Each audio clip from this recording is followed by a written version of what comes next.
खुलुमबाय गोजोन फुंबिलिनि बयनिसिमबो गाहाम हामलायनायजों लोगोसे नोंथांमोनखौ आंनि एसबी बड निउज चेनेलाव बयखौबो बरायबावनाय थाबाय।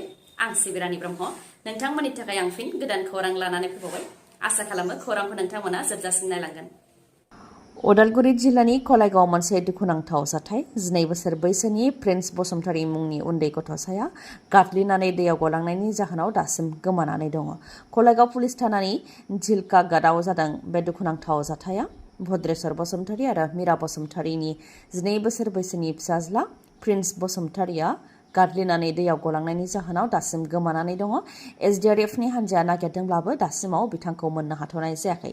फोरमायथिनाय बायदिब्ला बिथांमोनहा उदालगुरि टाउनावनो थायो, नाथाय गोलोम बोथोरनि बन्दनि थाखाय गामियाव फैदोंमोन आरो लोगोफोरजों गेलेहैनायावनो चन्दना दैयाव गादलिनानै गलांदों, नाथाय बिथांखौ दासिमबो नागिरनानै मोनाखै। फोरमायथिबावनाय बायदिब्ला 12 बोसोर बैसोनि प्रिन्स बसुमतारीया थाखो 2आव फरायनाय फरायसामोन। धोरोमनि हाबाफारि खुंफुंबाय थानाय समाव हरखाबै गिख्रंथाव बारहुंखा फैनायनि जाहोनाव 100नि गोबां सुबुंनि जिउ खहा। हाद्रि बालाजों बुंफबनाय बारहुंखा बारनायनि जाहोनाव नारा नाथार खारला खुरला जानायाव 100नि गोबाङा थैनो गोनां जादों। उत्तर प्रदेशआव जादों बे गेदेर जाथाया। उत्तर प्रदेशनि हाथरास जिल्लानि सिकान्दाराव तहसिलनि सिङाव फुल राय गामियाव धोरोमनि हाबाफारि भले बाबा सत्संग खुंदोंमोन, जेराव धोरोमनि सोमोन्दै खोथा फोरमायथिग्रा भले बाबाया बाहागो लादोंमोन। बिथां भले बाबाखौ नायनो थाखायनो आरो बिथांनि बिबुंथिखौ खोनासंनो थाखायनो रोजा रोजा सिबियारिफ्रा फैनानै बाहागो लाफैदोंमोन। रिपर्टनि बायदिब्ला 5,000 सुबुं थुबुर जानो हानायनिल' गनायथि होदोंमोन प्रशासना। नाथाय बे धोरोमनि हाबाफारियाव 20,000निबो गोबां सिबियारिफ्रानो बाहागो लादोंमोन। हारियाना, राजस्थान आरो मध्य प्रदेशनिफ्रायबो सिबियारिफ्रा बाहागो लादोंमोन, जेराव गोबां आइजोफोर, गथ'फोर आरो बैसो जानाय सुबुंफ्राबो बाहागो लादोंमोन बे धोरोमनि हाबाफारियाव। बेयावनो हरखाबै हाद्रि बालाजों बुंफबनाय बारहुंखा बारनायाव जाय जेरै हागौ एरै खारदों। फोरमायथिनाय बायदिब्ला ओंखारलांग्रा लामायाबो फिसामोन। बेयावनो बांसिनै सुबुंफ्रा नारा नाथार जादों। सोरबा आइजो बा गथ' बा बैसो जानाय सुबुंफ्रा गोग्लैदोंबा बिथांमोनखौ नायफिननो थाखाय बा बोखांनो थाखाय रावहाबो समाय गैयामोन। बिथांमोननि साजोंनो बा मानसिफोरनि साजोंनो खारलांदोंमोन। बेबायदिनो गावजों गाव नारा नाथार जानाय आरो गाथारलायनायावनो गासै 116 सुबुङा जिउ खोमानो गोनां जादों आरो 50नि गोबाङा जोखोम जानो गोनां जादों। जोखोम जानायफोरा दासिमबो देहा फाहामसालियाव फाहामथाय लागासिनो दं। धोरोमनि हाबाफारियाव बेबायदि जानानै गोबां सुबुङा जिउ खोमानो गोनां जानायखौ लानानै प्राइम मिनिस्टार अफिस आरो उत्तर प्रदेशनि गिबि मन्थ्रिया दुखु मोननाय फोरमायथिदों। लोगोसे जिउ खोमानांनाय न'खरनो 2 लाख राङै होनो थाखायबो फोसावदों। ओजोंहाय बे धोरोमनि हाबाफारियाव 5,000 सुबुंनिल' गनायथि होनायखौ फालियैनि थाखाय खुंफुं आफादनि हेंथा आयेननि राहा लानाय जागोन होननानैबो फोरमायथिदों प्रशासननिफ्राय।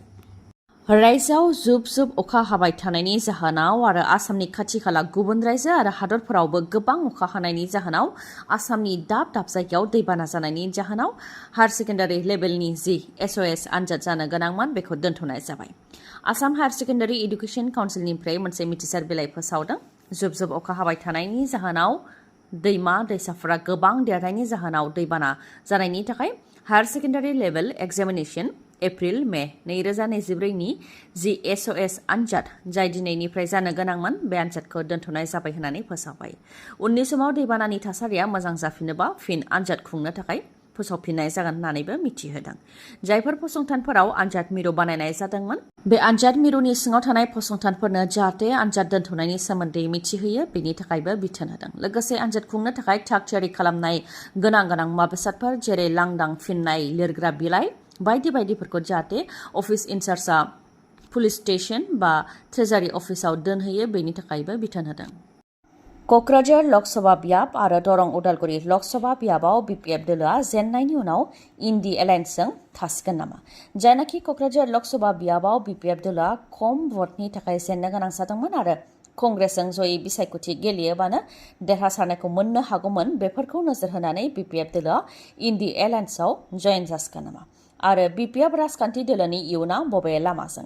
इन्डि एलायन्सजों BPF दोलोआ थांनो हागौनि इसारा होदों MLA दुर्गा दास बर'आ।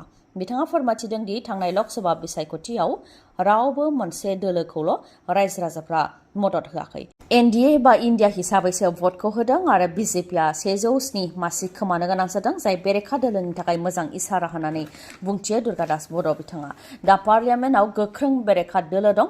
थिग बेबायदिनो बिधान सभायावबो गोख्रों बेरेखा दोलो थानायनि गोनांथि दं होननानैबो फोरमायथिबाव बिथाङा लोगोसे फोरमायथिबावदों दि BPF दोला सोरजों थागोन गुबैयै बे आयदायावनो BPF दोला CWC आव सावरायगोन आरो थाबैनो CWC मिटिं जिरायगोन होननानैबो फोरमायथिबावो आरो बबे दोलोजों थागोन बेखौ थांखि लायोब्लानो फोसावनानै होगोन होननानैबो बुंथिदों दुर्गादास बर'आ आरो BPF दोलोआ उफ्रा बिसायख'थिनि थाखाय थागथियारि बिजाथिजों लोगोसे BPF दोलोआनो थागथियारि होननानैबो फोरमायथिबावो बिथाङा रायजोआव दैबानाया दिनैसिमबो सोलायनायनि महर लायाखै लखिमपुरनिफ्राय लानानै माजुलि डिब्रुगड़ करिमगन्ज चिरां उदालगुरि जेरावबो जेरैथिंबो दैबाना बे समाव रायजोनि मोन 19 जिल्लायाव 6 लाखनिबो गोबां सुबुंफोरा दैबानाजों भुगिनांनानै दङ थाद'नाय गैयै जुब जुब अखा हानायनि जाहोनाव दैबाना जानायजों न' बां बुखारलांदों मेगननि नोजोरावनो न' बां बुखारलांनायखौ लानानै मेगनाव मोदै बोहैहोदों सुबुंफोरा आरो बबेयाव थागोन मा जागोन मा लोंगोन बेखौ लानानै जिंगासिनायखौबो फोरमायथिदों बेबायदिनो मेगननि नोजोरावनो गुबुन गुबुन जायगानि दालांफोराबो बायफ्लंलांदों माथावरि बायफ्लंदों न' बां दैजों बुखारलांजादों दैबानानि बे गिथावना आरो दुखुनांथाव थासारिखौ नोंथांमोनहा स्क्रिनाव नायनानैबो लानो हागोन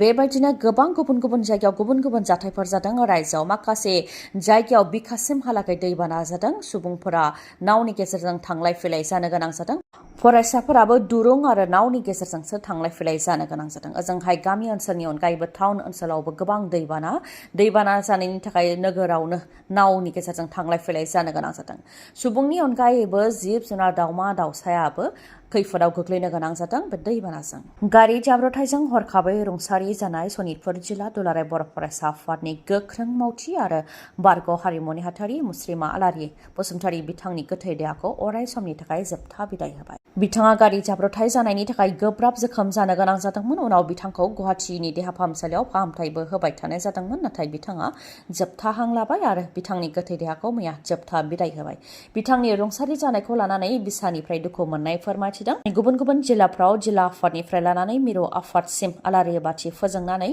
आरज गाबनायजों लोगोसे दुखु मोननाय फोरमायथिदों बिथाङा हारिमुनि बेलायाव गोबां हाबा मावलांदोंमोन होननानै फोरमायथिदों बोराइ बाथौनि महिमा सावथुनाव दोंनै मेथाइ रोजाबदोंमोन जायजों बिथाङा गोबां सिनायजादोंमोन आरो अनसायजानायखौ मोननो हादोंमोन बेनि अनगायैबो बिथाङा माखासे मेथाइफोरबो रोजाबबावदोंमोन जेराव बिथाङा सुबुंफोरनिफ्राय गोबां अनसायनायखौ मोननो हादोंमोन होननानै फोरमायथिदों हरखाबै रुंसारि जानाय बिथाङा जाहाथे सोरगोआव आलो गोजोनै जायगा मोननो हायो बेनि थाखाय आरज खालामदों बिसानिफ्राय नोंथांनियाव मेगननि जेंना जादों नामा जुदि नोंथांनियाव मेगननि जेंना जादों अब्ला नोंथाङा मेगननि हस्पिटाल नागिरनानै गोजान जायगायाव थांनांगौनि आरो गोनांथि गैलिया बङाइगाव आइ हस्पिटालावनो नोंथांमोनहा मेगन नायजानो हागोन जेराव मेडिकेल रेटिना ओसीटी पेक' मेसिननि गेजेरजों केटारेक्ट अपारेशन खालामनो हानायनि राहा दं बेनि अनगायैबो ग्ल'क'मा इभालुएशन अकिउल'प्लास्टिजों लोगोसे फार्मासि आरो अप्टिकेलनिबो राहा दं बङाइगावनि आइ हस्पिटालाव नोंथांमोननो मिथिहोनो गोनांदि खम बेसेनावनो कम्पिउटारजों मेगननि अपारेशनबो खालामनाय जायो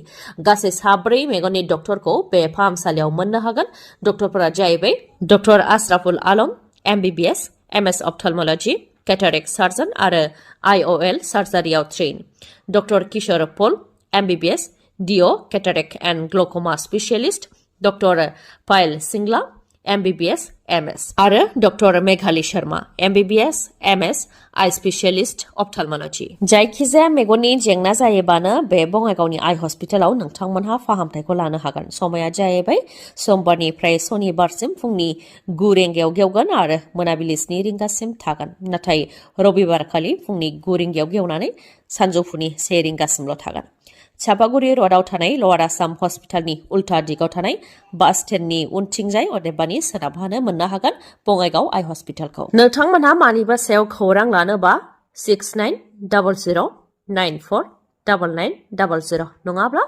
0366435659 बे नाम्बारावबो खौरां लाहर दिनैनि खौराङा एसेनोसै खौरांखौ जोबजासिम नायनायनि थाखाय गोजोन्थों नोंथाङा आंनि चेनेलाव गोदानबा सानफ्रामबो फुंनि समाव खौरां मोननो थाखाय चेनेलखौ साबस्क्राइब खालाम आरो बेल आइकनखौबो क्लिक खालाम लोगोसे खौरांखौ मोजां मोनदोंबा लाइक कमेन्ट आरो शेयार खालामनो दाबाव गोजोन्थों